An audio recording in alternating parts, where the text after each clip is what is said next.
तो आज का डीप डाइव हमें भक्ति काव्य की दुनिया में ले जा रहा है। हाँ, भक्ति काव्य मतलब वो कविता जो मुश्किल सिद्धांतों की नहीं बल्कि सीधे सीधे ईश्वर से प्यार और जुड़ाव की बात करती है। और आज हमारे पास स्रोत के तौर पर रसखान का सिर्फ एक दोहा है, सिर्फ 2 पंक्तियां। बिल्कुल, और ये देखने में बहुत सीधी लगती हैं, लेकिन सवाल ये है कि क्या इनमें हमारी आज की जिंदगी के लिए भी कोई गहरा राज छुपाए? चलिए पता लगाते हैं। तो दोहा कुछ ऐसा है, जो रसना हरि नाम न गावे, सो रसना किस काम की, बिनु वदन गोविंद के, सो मस्तक किस काम की। अरे वाह, है ना? पहली बार में तो लगता है कि एक सलाह है, पर ये तो हमारे होने के मकसद पर ही सवाल उठा रहा है। बिल्कुल, ये सीधा सवाल है। ये नहीं कह रहे कि ऐसा करो, ये पूछ रहे हैं कि अगर ऐसा नहीं करते तो फायदा क्या? हाँ, कि अगर तुम्हारी जीभ भगवान का नाम नहीं लेती तो वो जीभ किस काम की? अगर सिर नहीं झुकता तो उस सिर का क्या मतलब? ये तो एक चैलेंज जैसा है। और यहाँ आकर्षित बात यह है कि रसखान कैसे बस दो साधारण शारीरिक क्रियाओं को जीवन का केंद्र बना देते हैं। गाना और वंदन करना। हाँ, और शब्दों का चुनाव देखिए, वो रसना कहते हैं यानी जीभ। रसखान का नाम ही रस की खान है। अच्छा, और वो कह रहे हैं कि रसना जो दुनिया के सारे रस चखती है, उसका सबसे बड़ा काम है हरि रस चखना। अगर वो ये नहीं कर रही तो उसका होना ही बेकार है। ये तो बहुत बहुत गहरा है।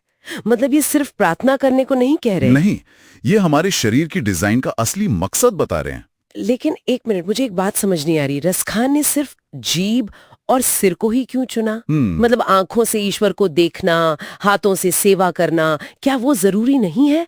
उन्होंने इन 2 को ही क्यों इतना हाईलाइट किया? ये बहुत अच्छा सवाल है, और इसका जवाब ही इस दोहे को और गहरा बनाता है। बताइए। देखिए, गाना जो रसना से होता है वो सिर्फ बोलना नहीं है, वो एक तरह से हमारी क्रिएटिविटी, हमारी अभिव्यक्ति का प्रतीक है। अच्छा, हमारी आवाज, हमारे शब्द। बिल्कुल। और वंदन के लिए मस्तक का झुकना, ये सिर्फ एक धार्मिक क्रिया नहीं, ये हमारे अहंकार, हमारी बुद्धि, हमारे घमंड के त्याग का सबसे बड़ा प्रतीक है। ओह, तो वो असल में कह रहे हैं कि तुम्हारी सारी क्रिएटिविटी और तुम्हारा सारा घमंड अगर ईश्वर को समर्पित नहीं है तो वो व्यर्थ है। ये तो गजब की बात है। मतलब रसखान हमारे शरीर को सिर्फ एक बायोलॉजिकल मशीन नहीं बल्कि एक आध्यात्मिक टूल की तरह देख रहे हैं। हाँ, एक साधन की तरह। ये तो सोचने का बिल्कुल नया तरीका है। हमारी आज की दुनिया जो प्रोडक्टिविटी, सेल्फ इंप्रूवमेंट और करियर पर टिकी है, उसके लिए तो ये एक सीधी चुनौती है। बहुत बड़ी चुनौती है। हम अपनी आवाज, अपनी बुद्धि का इस्तेमाल दुनिया जीतने के लिए करते हैं, और रसखान कह रहे हैं कि ये सब बिना भक्ति के बेकार है। हाँ, और यहीं पर ये विचार थोड़ा परेशान भी कर सकता है। हम सोचते हैं कि हम दिन भर कितनी मेहनत करते हैं, कितना कुछ हासिल करते हैं। वही तो, क्या ये नजरिया थोड़ा ज्यादा सख्त नहीं है? मतलब अगर कोई भक्ति नहीं करता तो क्या उसकी पूरी जिंदगी, उसके सारे काम सब व्यर्थ हैं? लग सकता है, ये सुनकर तो किसी को भी लग सकता है कि ये सोच थोड़ी डरावनी है। हाँ, थोड़ी डरावनी तो है। लेकिन शायद रसखान का मकसद डराना नहीं बल्कि दिशा दिखाना है। वो ये नहीं कह रहे कि नौकरी, परिवार या दूसरे काम छोड़ दो। तो फिर वो क्या कह रहे हैं? वो कह रहे हैं कि उन कामों में एक गहरा मकसद जोड़ो। वो उस खोखलेपन की तरफ इशारा कर रहे हैं जो अक्सर बड़ी बड़ी सफलता के बाद भी महसूस होता है। अच्छा, वो एम्प्टीनेस वाली फीलिंग। एग्जैक्टली। वो कह रहे हैं कि अगर तुम्हारी सारी मेहनत किसी ऊंचे उद्देश्य से नहीं जुड़ी है तो तुम हमेशा खाली महसूस करोगे। ये एक तरह से मेंटल हेल्थ और पर्पस की बात है जो 16वीं सदी में कही गई। तो इसका कुल मतलब ये नहीं कि भक्ति दिन में किया जाने वाला एक अलग काम है, बल्कि भक्ति वो चश्मा है जिससे हम अपने हर काम को देखते हैं। बिल्कुल सही। इसके बिना हम सिर्फ मशीन की तरह काम कर रहे हैं, लेकिन इसके साथ हमारे हर एक्शन में, हर शब्द में एक मतलब आ जाता है। बिल्कुल।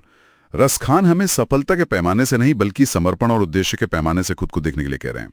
ये एक ऐसा आइडिया है जो आज की भागदौड़ भरी जिंदगी में शायद पहले से भी ज्यादा जरूरी हो गया है। सच में, इस छोटे से दोहे ने तो सोच का पूरा नजरिया ही बदल दिया। और ये हमें एक दिलचस्प सवाल के साथ छोड़ जाता है। क्या सवाल?